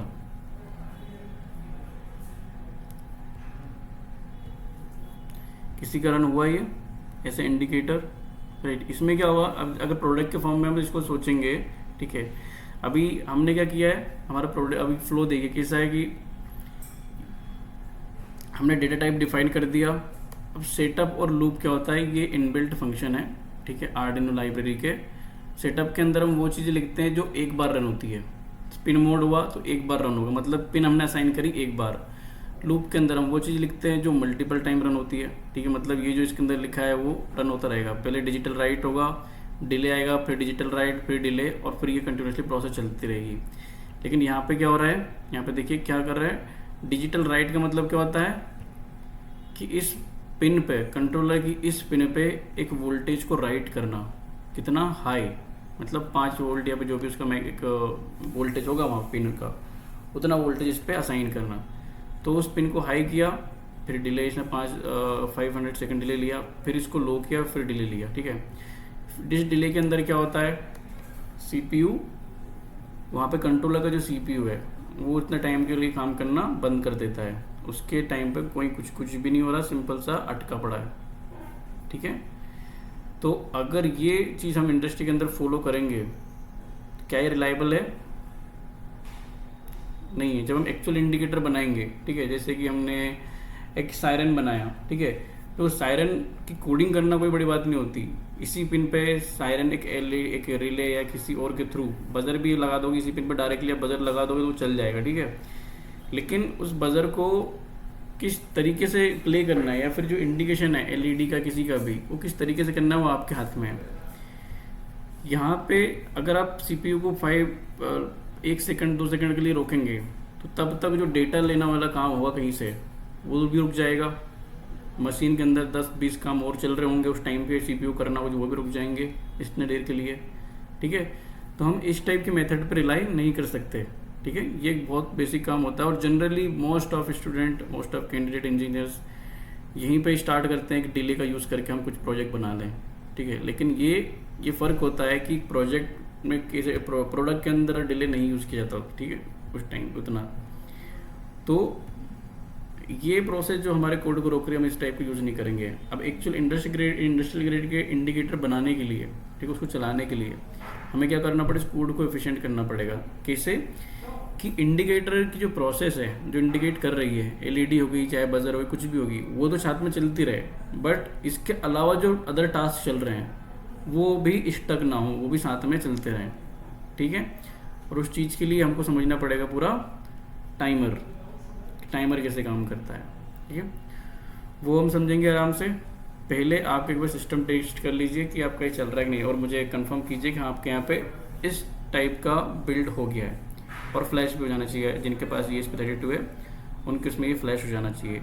इससे क्या इंडिकेट हो जाएगा कि आपका जो प्लेटफॉर्म आया हुआ है वो वर्क कर रहा है और आपका ESP32 भी वर्क कर रहा है। आपके पास सारे जो रिसोर्सेज हैं, USB केबल हैं, ESP है, और ये जितनी भी चीज़ें हैं वो आपकी बेटर काम कर रही है। उसके बाद हम इस कोड को आगे बढ़ाएंगे। आप किया फ्लैश का ESP के अंदर? मैंने इससे कोड नहीं लिखा। हम्म? कोड नहीं लिखा है। कोड नहीं लिखा आपने? अच्छा, आपके इसमें AI एजेंट है नहीं है ना? ठीक है। कोड तो कोड मैं पेस्ट कर देता हूँ, और साथ में कंटेंट भी पेस्ट कर रहा हूँ। अलग अलग करना पड़ेगा, मिक्स हो जाएगा। ठीक है।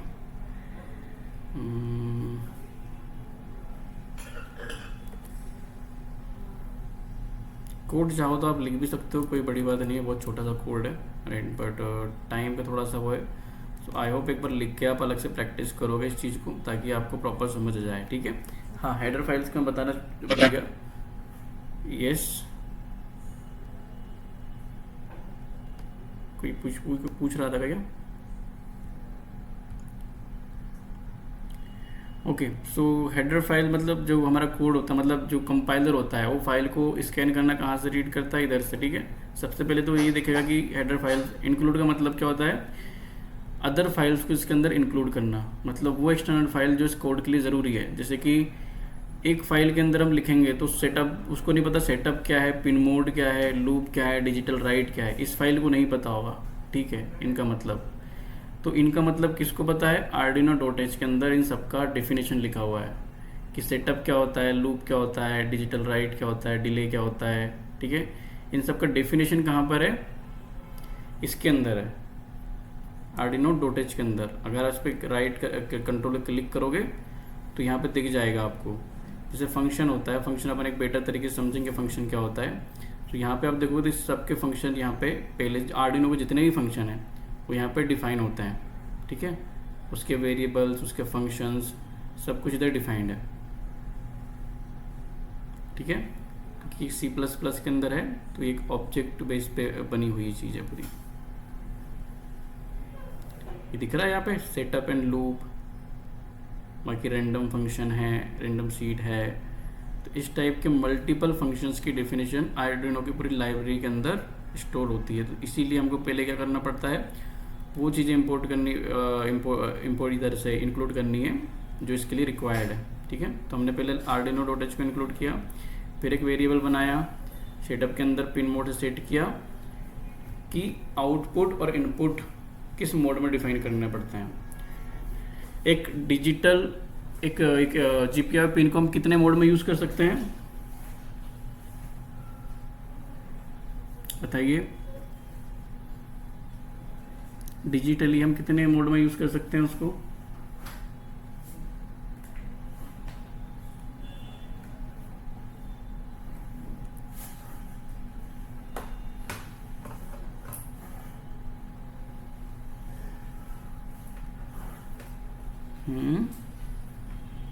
दो ही तो मोड होते हैं बस, एक इनपुट होता है, दूसरा आउटपुट होता है।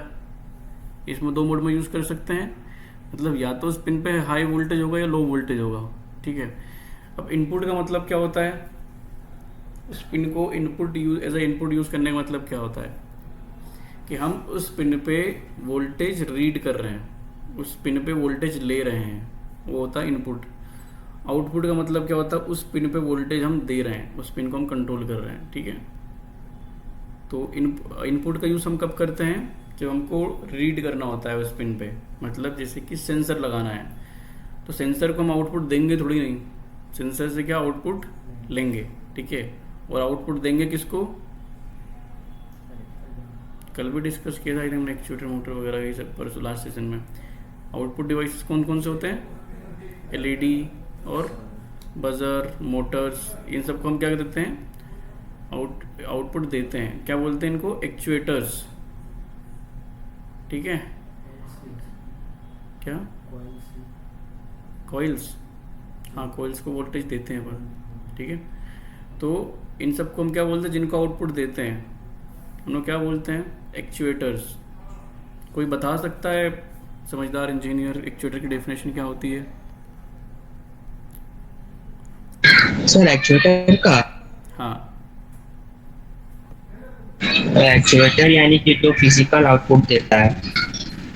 जो फिजिकल आउटपुट देता है, ठीक है, मतलब लॉजिक को फिजिकल आउटपुट में कन्वर्ट करता है।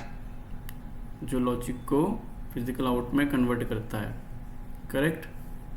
मतलब यस सर। लॉजिक का मतलब क्या हो गया आपका, सिग्नल। कौन सा सिग्नल? इलेक्ट्रिकल सिग्नल, ठीक है। तो जो इलेक्ट्रिक एनर्जी को फिजिकल एनर्जी में कन्वर्ट करता है या मैकेनिकल एनर्जी में कन्वर्ट करता है, उसको क्या होता है? एक्चुएटर, ठीक है। जैसे कि मोटर को आप इलेक्ट्रिकल सिग्नल देते हो, वो मैकेनिकली घूमने लगती है, ठीक है। एलईडी को आप सिग्नल देते हो तो मैकेनिकली उसके अंदर पिन, जो उसका जंक्शन होता है, वहाँ पे फोटोन्स ट्रांसमिट करते हैं, वो मैकेनिकल उसके अंदर होता है। बजर, स्पीकर, ठीक है, ये सब क्या होता है? इनके अंदर मैकेनिकल एनर्जी क्रिएट होती है, ठीक है। और सेंसर क्या होता है? जस्ट इसका अपोजिट। क्या करता है? जो फिजिकल एंटिटी को इलेक्ट्रिकल एंटिटी में कन्वर्ट करता है। फिजिकल एंटिटी के नाम बताइए थोड़े से। इन्वायरमेंटल पैरामीटर कौन कौन से होते हैं फिजिकल एंटिटी, या फिर फिजिकल एनर्जी कौन कौन सी होती है? जैसे फोर्स फिजिकल थिंग है, एयर, प्रेशर, राइट, फ्लो, ये सब क्या है? फिजिकल एंटिटी है। अब इनको कन्वर्ट करना एक इलेक्ट्रिकल एंटिटी में, ठीक है, तो उसके लिए हम क्या यूज़ करते हैं? सेंसर यूज़ करते हैं। जैसे कि हम कहीं पर हम धूप में खड़े हैं तो हम ये कह सकते हैं कि धूप पड़ रही है, तेज पड़ रही है, ज़्यादा पड़ रही है। जैसे फ्लक्स डेंसिटी में तो नहीं बता सकते ना कितने फ्लक्स डेंसिटी उसके वो पड़ रही है धूप, राइट। टेम्परेचर को हम ये बता सकते हैं कि ज़्यादा गर्म है, कम गर्म है, लेकिन डायरेक्टली सोच के ये तो नहीं बता सकते रेंडम कितना 60.3 इतना होगा, नहीं होगा। उसके लिए क्या चाहिए? सेंसर चाहिए, ठीक है। तो सेंसर जिससे हम इनपुट ले रहे हैं और एक्चुएटर जिनको हम आउटपुट दे रहे हैं, ठीक है। तो यहाँ पे हमने एक और पिन मोड को हम, जो पिन होती है कंट्रोलर की पिन होती है, हम दो मोड में यूज़ कर सकते हैं, इधर इनपुट एज आउटपुट, ठीक है। तो हमने यहाँ पे आउटपुट डिफाइन किया क्योंकि हमको एलईडी कंट्रोल करनी है, इंडिकेटर कंट्रोल करना है इधर, ठीक है। फिर यहाँ पे हमने बेसिक टेस्टिंग के लिए लिखा था कि उसको हाई लो करके देखते हैं, ठीक है। इससे क्या, एक तो कौन सी टेस्टिंग हमारी कंप्लीट होती है कि हमारा सेटअप रेडी है। एज ए प्रोडक्ट डेवलपमेंट के फॉर्म में देखें तो हमने जो सेटअप किया है वो सेटअप रेडी है, हमारा कंट्रोलर ठीक ठाक है यहाँ पे। अरे इसके बाद हम इंडिकेटर को चला के देखेंगे कि आपने जो बजर मंगाया है या फिर जो इंडिकेटर है, सायरन, एलईडी या रिले मॉडल जो बना आपने इंपोर्ट किया है एज अ कंपोनेंट, वो ठीक चल रहा है नहीं चल रहा है, ठीक है। अब उस चेक करने के लिए हम पूरा कोड नहीं लिखेंगे, इतना कोड हमारे उस चीज़ के लिए काफ़ी है, ठीक है। जब हमको कंफर्म हो जाएगा कि हमारे जो कंपोनेंट है, जो एक्चुएटर हमने मंगाए हुए हैं, वो ठीक हैं, चल रहे हैं, तब हम फिर उसको कोड लिखना चालू करेंगे, ठीक है।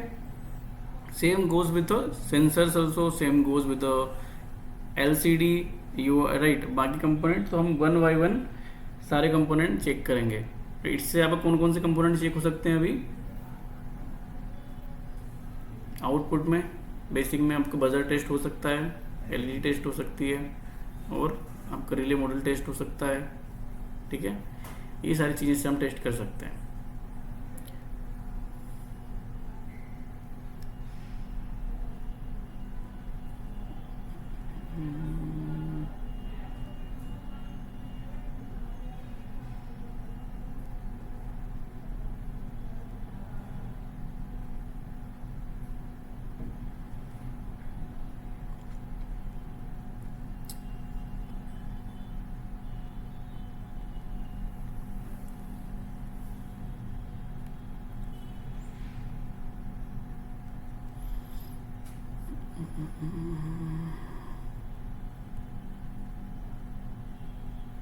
कोड मिल गया, कोड दे दिया मैंने आपको, आई थिंक, ठीक है। एक बार चला के कंफर्म कीजिए, मैं डाल देता हूँ कोड इधर एक बार, ठीक है। ये कोड है, ठीक है।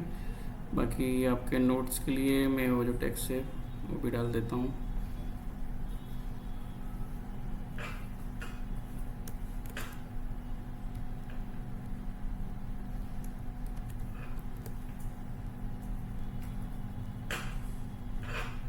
एक बार ट्राई कीजिए आपका सेटअप, फिर हम आगे बढ़ते हैं।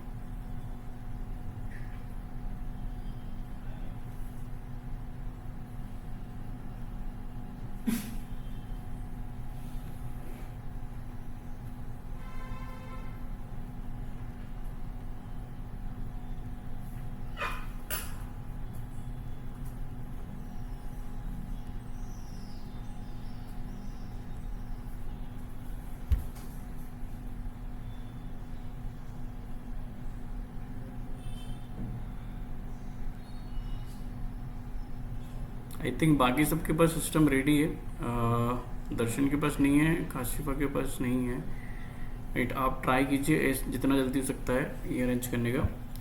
बाकी जिनके पास भी रेडी है एक बार ये कोड कंपाइल कीजिए और आउटपुट बताइए क्या आ रहा है।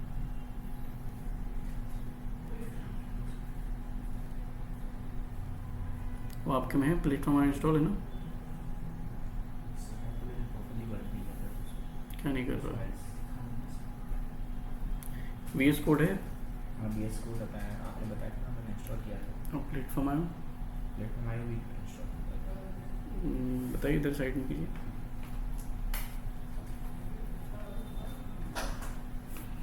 यहाँ पे कीजिए ना क्रिएट प्रोजेक्ट पे, ठीक है। जो मैंने बताया था क्रिएट न्यू प्रोजेक्ट, प्रोजेक्ट का नाम दो, बोर्ड सेलेक्ट करो, बन जाएगा।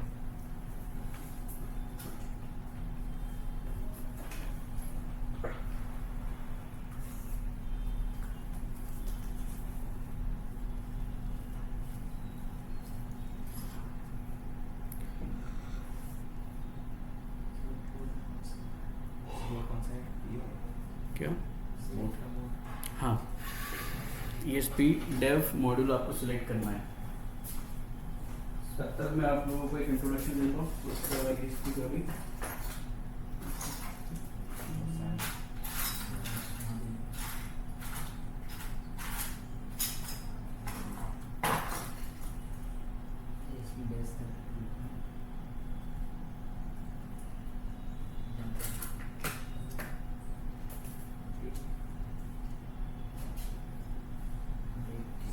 बहुत सारे आ रहे हैं। क्या सिलेक्ट करो, राइट करो, उसमें पहले नाम लिखो, उसका नाम लिखो, आ जाएगा।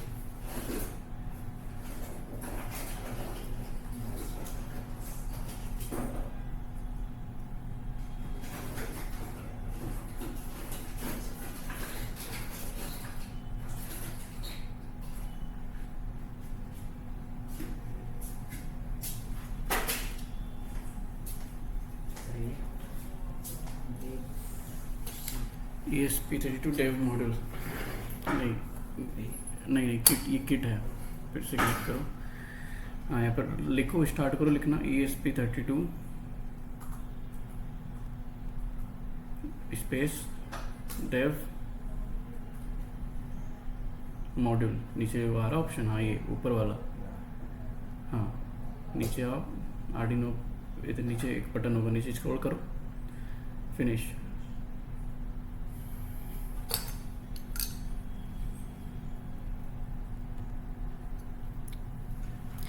तब तक आपका एक इंट्रोडक्शन करवाते हैं ESP के मल्टीपल मॉड्यूल से, ठीक है। मैं कैमरे में बता देता हूँ,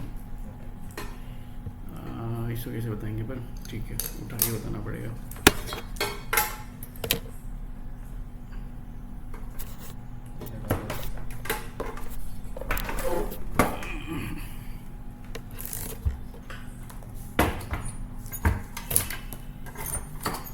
नोड MCU का नाम तो सबने सुना होगा, नोड MCU ESP8266, राइट।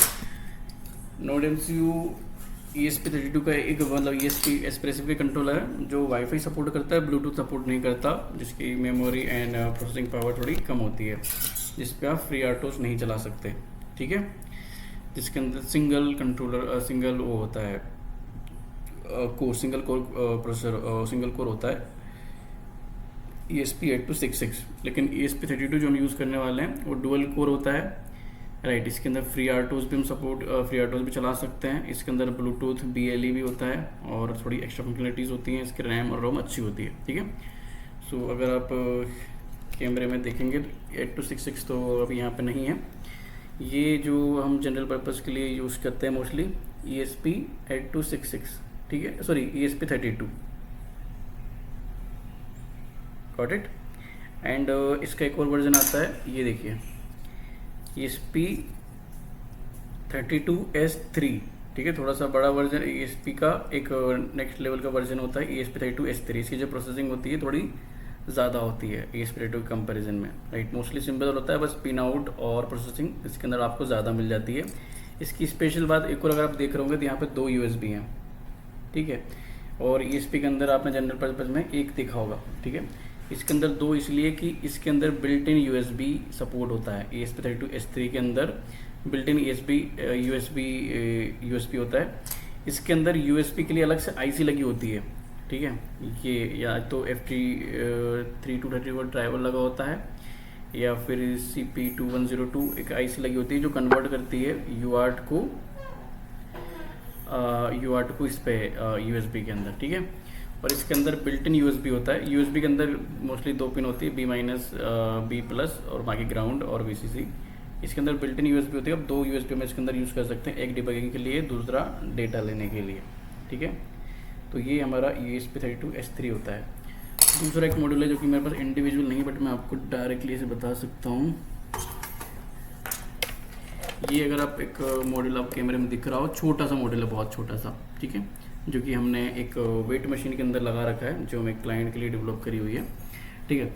तो इसके अंदर अगर देखोगे तो ESP32 बहुत छोटा सा मॉडल लगा है, ESP32C3, ठीक है, बहुत ज़रा सा मॉडल लगा हुआ है ESP32C3, ठीक है। ये बहुत लाइट वेट होता है, इसके अंदर BLE और ये सारी चीज़ें होती हैं, और इसके अंदर नंबर ऑफ पिन्स कम होती हैं, ठीक है। अब्दुल्ला भेज रहा हूँ आपको कोड, ठीक है, ग्रुप चैट के अंदर पेस्ट करता हूँ।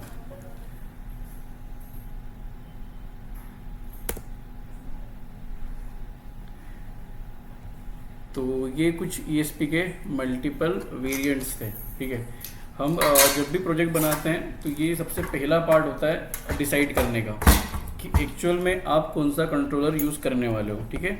जैसे हम कल डिस्कस किए थे, PRD के अंदर ये चीज़ मेंशन होनी चाहिए कि आप कंट्रोलर कौन सा यूज़ कर रहे हो, इसके बाद कंट्रोलर का वेरिएंट कौन सा यूज़ कर रहे हो। ये भी एक इम्पॉर्टेंट पार्ट है कि आपको ज़रूरत किस चीज़ की है। जैसे कि हमने वेइंग मशीन के अंदर क्यों ESP32C3 यूज़ किया, क्योंकि इतने नंबर ऑफ पिन्स की ज़रूरत नहीं है उसके अंदर, ठीक है।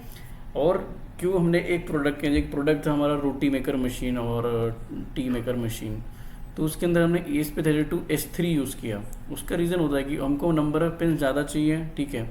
एक बार हमने USB के डेडिकेटेड सपोर्ट के लिए ESP32S3 यूज़ किया ताकि हमको एक्सटर्नल USB ड्राइवर ना लगाना पड़े, ठीक है।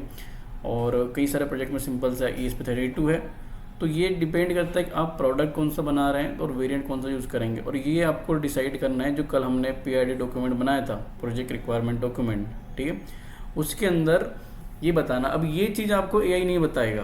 कई बार AI हो सकता है आप AI से पूछे तो आपको एक नॉर्मल रेडीमेड मॉडल बता दे कि ये यूज़ कर लो, लेकिन जब आप AI को बताएंगे मुझे सिंपल से इतनी पिन की ज़रूरत है और मुझे ये कंट्रोलर चाहिए, तो तब AI आपको PID के डॉक्यूमेंट उस हिसाब से बनाएगा, ठीक है। तो ये चीज़ हमको बतानी है AI को, हम कौन सा कंट्रोलर यूज़ करने वाले हैं, कंट्रोलर का कौन सा वेरिएंट यूज़ करने वाले हैं। जैसे ESP के अंदर फिर भी लिमिटेड है, लेकिन जब आप STM32 के अंदर जाओगे तो उसके अंदर वेरिएंट बहुत ज़्यादा बढ़ जाते हैं। उसकी सीरीज F सीरीज और S सीरीज, मल्टीपल सीरीज है उसके अंदर, राइट, और उसके अलग अलग वेरिएंट्स हैं। तो उसके अंदर हमको वहाँ तक की पता होना चाहिए कि हम कौन सा कंट्रोलर किस प्रोजेक्ट के लिए यूज़ करने वाले हैं। Darshan, which one is suitable for your project? For your project, I think you are making a 3-phase motor starter monitoring, I think. So again, I will say that it depends on your requirement. Let's say अगर आप 3-phase motor का monitoring करेंगे तो उस चीज़ के लिए सबसे पहले तो आपको वोल्टेज मॉनिटर करना है, राइट। उसके बाद आपको करंट भी मॉनिटर करना है। तो अगर आप 3 फेज करेंगे तो मेरे हिसाब से आपको 3 आपको वोल्टेज मॉनिटरिंग के लिए, 3 आपको करंट मॉनिटरिंग के लिए, 6 तो आपको लगी जाने वाले हैं। अगर आप इसके अलावा कुछ और भी मॉनिटर कर रहे हैं तो जैसे इंडिकेटर भी आपको लगाना है, साथ में बजर भी आपको लगाना है, तो आपको लेके चलना चाहिए कि आपको 8 से 10 पिन लगने वाली हैं, ठीक है। सो 8 से 10 पिन आप आराम से चाहो तो C3 के अंदर भी कर सकते हो। और अल्सो अगर आपको ब्लूटूथ की ज़रूरत नहीं है तो आप सीधा ESP8266 पे भी जा सकते हो, अगर सिर्फ वाईफाई से चलाना है तो, क्योंकि बहुत छोटी चिप होती है, उसके अंदर पिन्स भी सफिशेंट होती है, वो आप डायरेक्टली यूज़ कर सकते हो, ठीक है। Even ESP32 also come with even GPIO 1 और 2 GPIO ओनली। ESP इतने भी ESP01 का अगर आपने नाम सुना हो तो उसके अंदर सिंपल एक GPIO यूज़ करने के लिए 1 या 2 ही पिन होती है बस, राइट। उसके अंदर वाईफाई होता है, सब कुछ होता है, लेकिन GPIO बहुत कम होती है, वो और भी कम कॉस्ट में आता है। तो एक्चुअल कंट्रोलर की कॉस्ट अगर आप प्रोडक्शन ग्रेड में जाते हैं तो ये मान लीजिए 50 रुपये, 30 रुपये, 20 रुपये, इस हिसाब से उसकी कंट्रोलर की कॉस्ट आ जाती है जब आप प्रोडक्शन ग्रेड में जाते हैं। ठीक है, अभी हमारे पास क्या है, हमारे पास डेवलपमेंट बोर्ड है। डेवलपमेंट बोर्ड के अलावा एक और क्या चीज़ होती है, सिस्टम ऑन चिप, SoC, जो हमारे डेवलपमेंट बोर्ड पर लगी है ना, ऐसी चीज़ दिखती है मेटल टाइप की, उसको बोलते हैं SoC। इसके अंदर एक और, इसके अंदर होती है एक्चुअल में IC। ठीक है, तो हम 3 लेयर पे यूज कर रहे हैं। हो गया, सबका बिल्ड हो गया? Please confirm in the chat.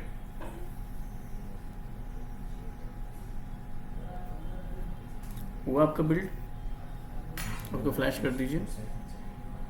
अच्छा, ये ही नहीं हो रहा अभी, क्या कुछ दिखा रहा है क्या? Please wait.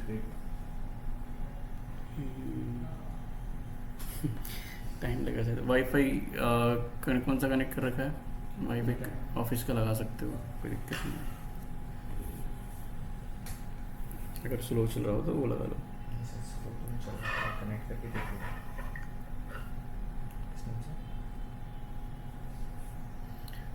ये होगा आपका विंग LF 5G।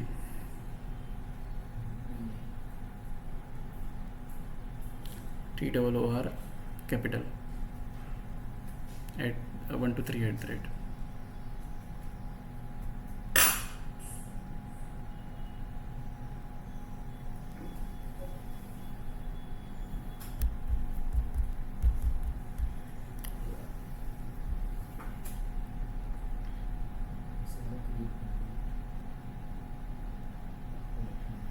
और कौन अभी कोई कर रहा है बिल्ड? बाकी आप में से हरनूर, आप बिल्ड कर रहे हो?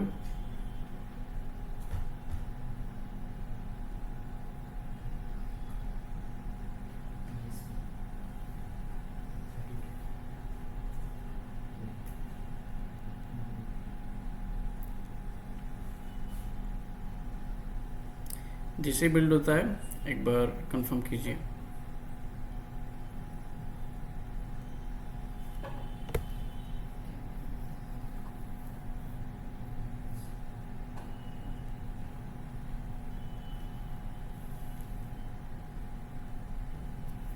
ठीक है, तब तक जब बिल्ड हो रहा है तब तक एक चीज़ आपको डाउनलोड करनी है, मैं आपको बता देता हूँ। ठीक है, टाइम लगेगा।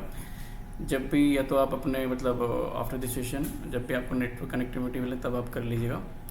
एक सर्च कीजिए गूगल पर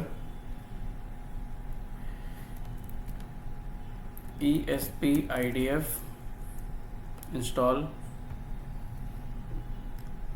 यहाँ पे जाके आपको पहले से मिलेगा installation of ESP-IDF tool and Windows.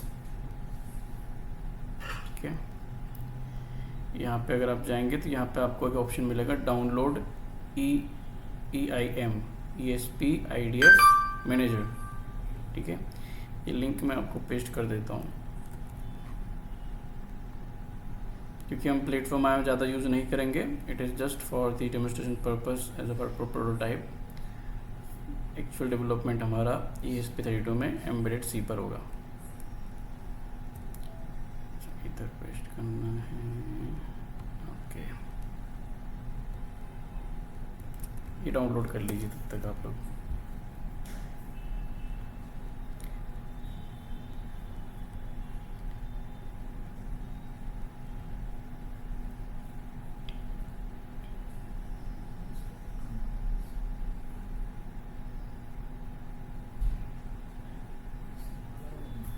कौन सा पैकेज इंस्टॉल करें? इसमें से कोई से कौन सा है ऊपर? हाँ, ऊपर GUI कर लीजिए, EIM GUI विंडो फर्स्ट वाला कर लीजिए। तो ESP-IDF क्या है एक्चुअल में? ये फ्रेमवर्क है किसका? एस्प्रेसिव। ठीक है, एस्प्रेसिव क्या है? ESP32 और एक जो ESP8266 नोड इसी कंपनी है, चाइनीज़ है। ठीक है, ये पूरा फ्रेमवर्क प्रोवाइड करती है। आर्डिनो ये सपोर्ट करता है क्योंकि इसकी लाइब्रेरी के अंदर है। ठीक है, अदरवाइज इसका जो एक्चुअल में इसका जो फ्रेमवर्क है वो पूरा एम्बेडेड C के अंदर है। ठीक है, सो पहले हम इसको इंस्टॉल करेंगे, फिर उसके बाद हमको इसको VS कोड के अंदर उसको एक्सटेंशन डाउनलोड करेंगे, फिर इसको लिंक करेंगे एंड देन हमारा सेटअप स्टार्ट करेंगे, ठीक है। अभी इसको सिंपल सा बस डाउनलोड कर लीजिए, राइट। कैसे करना है वो मैं आपको बता दूंगा। अगर कोई गलती से भी अगर आप गलत इंस्टॉलेशन हुआ तो फिर बहुत कॉम्प्लेक्स हो जाती है चीज़ें, ठीक है।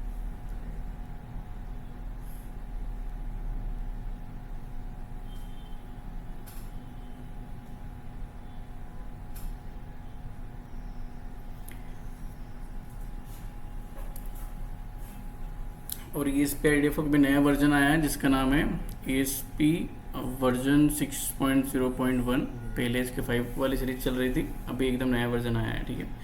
और उसी के अंदर हमको, क्योंकि ESP IDF के अंदर अगर आप आर्डिनो के अंदर देखोगे तो उसके अंदर आपको इतनी सारी चीज़ें नहीं मिलेंगी, ठीक है। ये फाइल्स आपको ज़्यादा नहीं मिलती, उसके अंदर आपको सिंपल सी फाइल मिलती है। क्यों?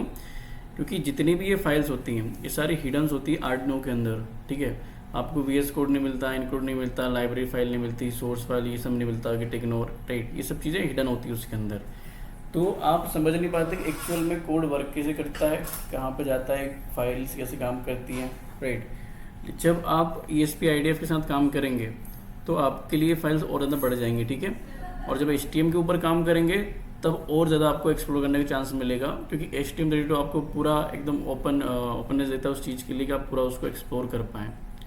तो ये एक लेवल है। आर्डिनो से प्लेटफॉर्म आया, प्लेटफॉर्म आया से ESP IDF से STM32।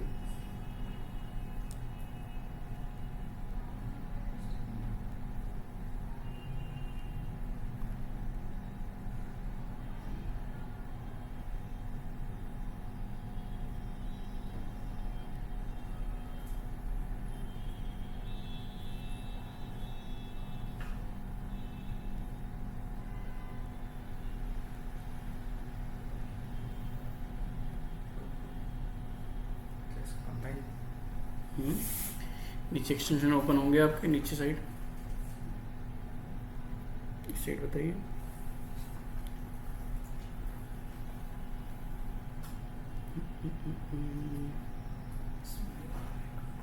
इधर आ नहीं रही है आपके।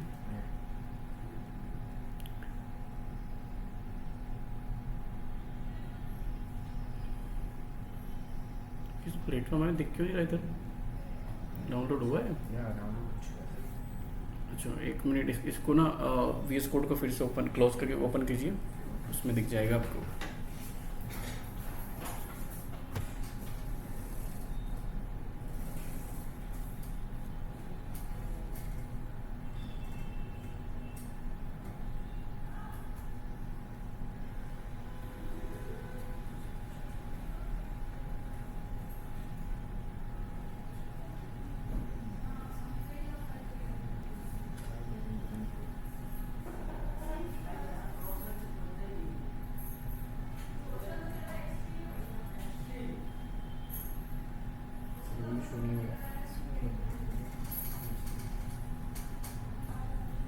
नहीं हो रहा, वेट।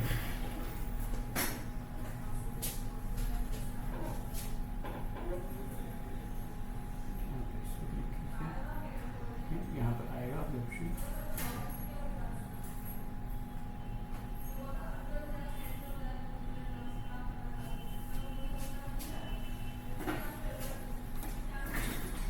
ठीक है। तो मोस्ट प्रोबेबली आपका बिल्ड हो जाएगा, जैसे बिल्ड हो जाए मुझे कंफर्म कीजिएगा।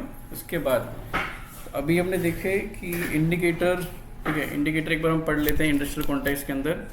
उसके बाद हम जाएंगे डिजिटल इनपुट्स के ऊपर, जहाँ पे जो हमारे सेंसर हैं जो भी हम प्रोडक्ट के अंदर यूज़ करने वाले हैं उसको भी हम इसी तरह से ट्रायल करके देखेंगे। फिर 1 बाय 1 हम बाकी कॉन्सेप्ट जैसे कि ADC, DSC, PWM, UART, I2C, SPI, ठीक है, ये सब हम चीज़ें टेस्ट करेंगे, but along with the other concepts also, ठीक है। मैं एक बार इंडस्ट्रियल कॉन्टेक्स्ट से आपको इसके बारे में बता देता हूँ, इंडिकेटर्स के बारे में, ठीक है।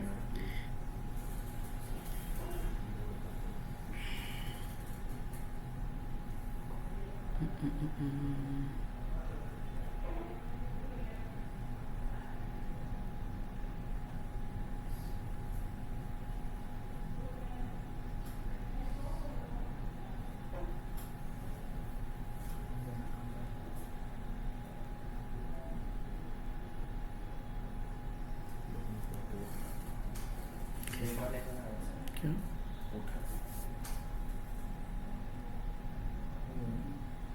आपने ईएसपी कनेक्ट नहीं कर रखा ना, यूएसबी लगाइए ईएसपी का। ठीक है,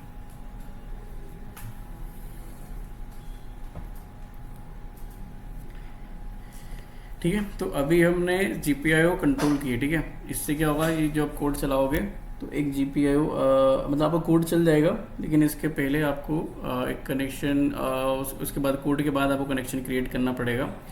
ESP32 से आपको LED कनेक्ट करनी पड़ेगी, ठीक है। अब उसके पहले हम ESP32 को समझेंगे, कल के उसमें थोड़ा सा बेटर तरीके से समझेंगे कि ESP32 के पिन आउट कैसे काम करते हैं, कौन कौन सी पिन्स काम करती है। आई थिंक नेक्स्ट सेशन के अंदर, जो कि परसों होगा, ठीक है। उसके बाद हम हार्डवेयर कनेक्शन करेंगे। हार्डवेयर कनेक्शन मतलब परसों से हम स्टार्ट कर देंगे हार्डवेयर कनेक्शन। उसके लिए आपके पास सभी के पास electronic component along with like bread board, jumper wire और कंट्रोलर और एक्चुएटर्स, ये सारी चीज़ें होनी चाहिए, ठीक है। और रजिस्टर ऑल्सो, क्योंकि हम जो बाकी कॉन्सेप्ट हैं रजिस्टर का, LED का, राइट, वो हम सब उसके कंपोनेंट के साथ में समझेंगे। थोड़ा सा मैं आपको एक बेसिक बता देता हूँ इसके अंदर कि जब हम GPIO को कंट्रोल करेंगे, ठीक है, करेक्ट, GPIO कंट्रोल करेंगे तो हम एक LED कनेक्ट कर कंट्रोल कर सकते हैं अपने कंट्रोल में डायरेक्टली लगा के। लेकिन जब हमारे पास बड़े जैसे इंडिकेटर फॉर्म में सायरन्स होते हैं जो कि 24 वोल्ट, 12 वोल्ट या 48 वोल्ट या फिर कुछ AC के वोल्टेज पे काम करते हैं, हम उनको बड़े जो ज़्यादा वोल्टेज पे काम करते हैं उनको हम कंट्रोल से कैसे कनेक्ट करेंगे। कंट्रोल तो हमारा बहुत कम वोल्टेज पे काम करता है। ESP कितने पे काम करता है, 3.3 वोल्ट पे, ठीक है।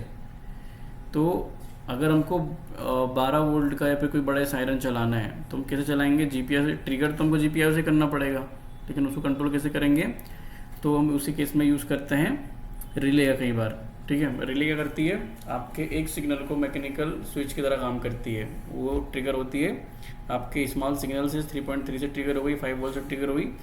अब वो मैकेनिकल स्विच उस 24 वोल्ट या फिर जो भी ज़्यादा वोल्टेज होता है उसको अलाउ करता है उस सायरन या फिर जो भी हमने आउटपुट लगा रहा है उसके अंदर फ्लो करने के लिए।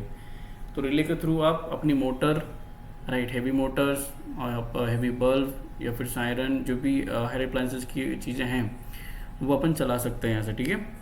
तो जैसे ही हम वोल्टेज राइट करेंगे GPIO के ऊपर, ये कन्वर्ट करेगा उसको एक मैकेनिकल एनर्जी के अंदर जब हम बड़े उसको यूज़ करेंगे। और ये बाकी नेक्स्ट क्लास की चीज़ें हैं। बज़र, ठीक है, बज़र की एक बार बात कर लेते हैं कि बज़र भी एक आउटपुट की तरह काम करता है। मोस्टली जो पैसिव बज़र होते हैं वो सिंपल एक 2 पिन होती है उनके अंदर, ठीक है। बहुत से बज़र ऐसे 3.3 पे भी काम चेक कर जाएंगे, 5 पे भी काम कर जाएंगे, 12 पे भी काम कर जाएंगे। आपको जो किट में मिला होगा वो 3.3, 5 वोल्ट, 12 वोल्ट इन सब पे काम कर जाता है, ठीक है। बाकी आई विल प्रेफर कि आप सिर्फ 3.3 और 5 वोल्ट ही उसको दें, उससे ज़्यादा वोल्टेज उसको ना दें, ठीक है। तो हमारा एज अ विजुअल इंडिकेटर की तरह हम उसको टेस्ट करेंगे। एंड आफ्टर दैट बाकी हम जो पेरिफेरल्स हैं उनको एक्सप्लोर करेंगे इसके बाद में, ठीक है। ये सब चीज़ें जो भी हैं काफ़ी सारी चीज़ें एक्सप्लोर करने के लिए, but I am thinking like सब हम 1 बाय 1 या फिर बेसिक से लेकर चलें अभी से, अदरवाइज़ थोड़ा सा ज़्यादा चीज़ हो जाएंगे तो कन्फ्यूज़न क्रिएट हो सकता है, ठीक है। तो आज का आउटकम क्या रहा हमारा, आपने एक प्रोग्राम को पहले तो आपने कंफर्म किया कि आपका जो सेटअप आपने डाउनलोड किए आईडी वगैरह और एक्सटेंशन वो सब ठीक तरीके से चल रहे हैं, ठीक है। आपने एक बेसिक प्रोग्राम लिया, टेस्ट किया, समझा। और सबसे मेजर आउटकम जो मैं मानता हूँ आज कि आज आपको आई होप डेटा टाइप की इंटरनल स्टोरी समझ आई होगी, ठीक है। वो अंदर कैसे काम करते हैं, मशीन पे चीज़ें कैसे काम करती है, ठीक है। इसके बाद बहुत सारी चीज़ें हैं एक्सप्लोर करने के लिए। हम रजिस्टर से लेके हर एक कॉन्सेप्ट, ओम्स लॉ, वोल्ट का किरचॉफ वोल्टेज लॉ, जो भी हम कॉन्सेप्ट इंजीनियरिंग में पढ़े हैं उनको भी हम देखेंगे रियल लाइफ में हम कैसे अपने प्रोडक्ट के अंदर वो कॉन्सेप्ट वगैरह यूज़ करने वाले हैं, राइट। बिफोर दैट आप सभी के पास हार्डवेयर होना कंपलसरी है, जिनके पास नहीं हो, ठीक है, वो आज या कुछ टाइम में अरेंज कीजिए, ठीक है।